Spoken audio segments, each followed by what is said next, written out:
A world filled with unreasonable expectations, and a class of students unable to match them. For these students, it's the end of the line. What sits before them is a task they can't hope to achieve as they are, and this world will only accept them at their best. Their job is to do what the adult world cannot. They need to take down their teacher, and do it before the planet itself ceases to exist. Hello everyone, it's Kern here, and welcome to another Kern's Collections. Today I'll be speaking about Assassination Classroom. Once again, these are merely glimpses of media and why they might be worth your time. So let's take a look at the misfit students who've been cast aside to the small schoolhouse on the hill and the monster that is their teacher. On the surface, Assassination Classroom has a school life vibe from the very start, mixed with more than a few shonen elements for good measure. The series doesn't let you be fooled by this for long. Sure, it may seem to have all the trappings of both genres crammed together, but that's just the surface.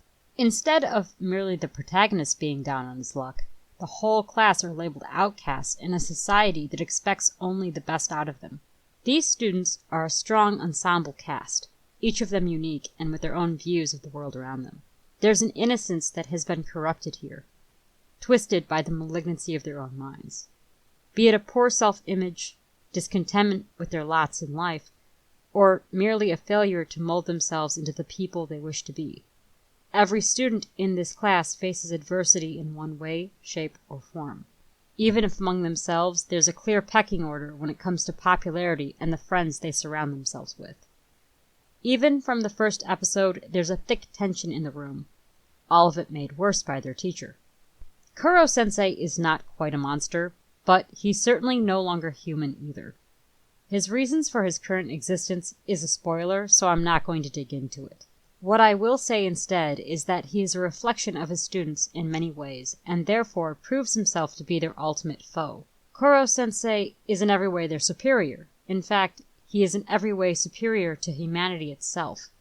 This is both because he understands human nature and values the concepts of nurturing the youths that will grab hold of the future. If the students can beat him, they can beat anyone. If they can aspire to learn what he has to teach, they will no doubt be better for it. Ultimately, the real battle is the one that takes place within themselves. However, it manifests on screen in the form of combat against Kuro-sensei, and that is purely icing on the cake. This is a battle of wits. It all comes down to the heart and soul of the matter. How the students feel and what they hope to gain largely influences the entire series to a point that the on-screen battles never could. Viewers will find at least one character to relate to, that I'm sure. What can be questioned are the characters themselves and just how far they will eventually go. The ending is very fitting, but it's laid out from the start. The series doesn't have a lot of plot twists, but the ones it has are darkly implied.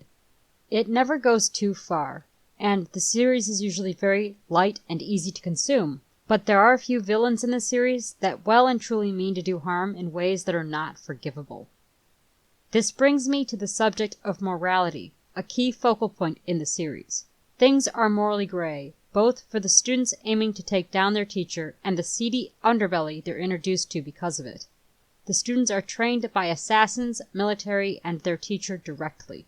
The series paints two logical ideologies for the students to cling to. Self-worth can be found in their own personal merits as people, or it can be found in the sharp end of a blade and forced victory.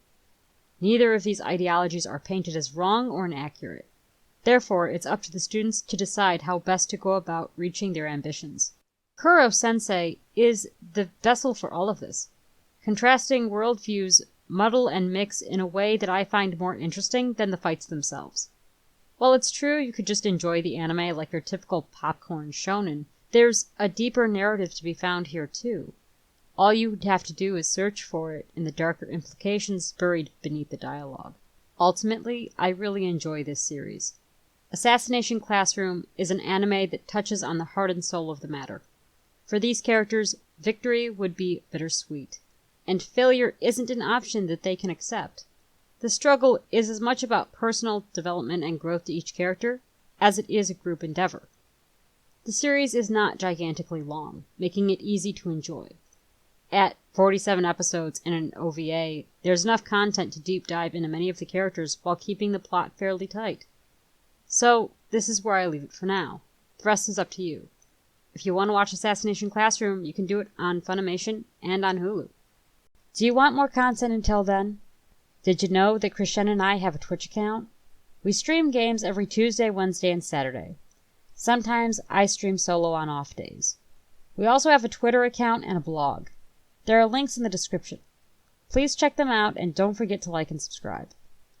Thank you to all of our patrons for supporting our content. If you'd like to become a patron member yourself, the link is in the description. This is Kern, and you've been watching The Demented Ferrets, where stupidity is at its finest and level grinds are par for the course. I'll catch you in the next video. See you there.